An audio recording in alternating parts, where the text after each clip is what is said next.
Warbixin ku saabsan xaaladda cusub ee Suuriya. Xoogagga mucaaradka Suuriya ayaa ku dhawaaqay inay soo afjareen xukunkii madaxweyne Bashaar al-Assad kadib 13 sano oo dagaal sokeeye ah. Wararku waxay sheegayaan in Bashaar al-Assad uu ka baxay caasimadda Damascus xilli mucaaradku ay qabsadeen magaalooyin waaweyn iyo xarumo muhiim ah. Mucaaradka ayaa la wareegay garoonka diyaaradaha Damascus iyo telefishinka qaranka.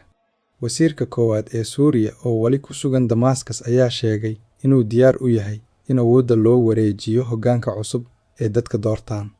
Wuxuu ballan qaaday in nabad lagu dhammeeyo isbeddelka awoodda si shacabka loo ilaaliyo. Bashaar al-Assad wuxuu xilka qabtay sanadkii 2000 kadib geeridii aabihiis, laakiin waxaa xukunkiisa hareeyay rabshado iyo kacdoon dadweyne oo bilowday sanadkii 2011.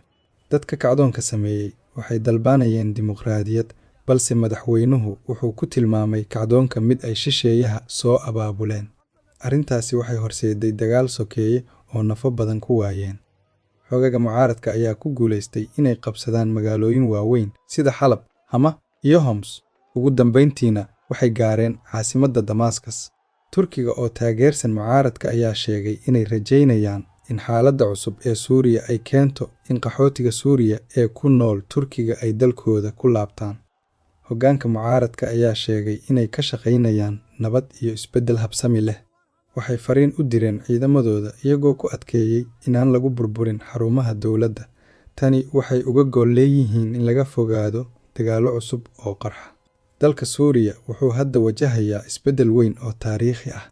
Dad badan ayaa rajaynaya nabad iyo maamul cusub, halka kuwa kalena ay ka walwalsan yihiin burburka sii socon kara.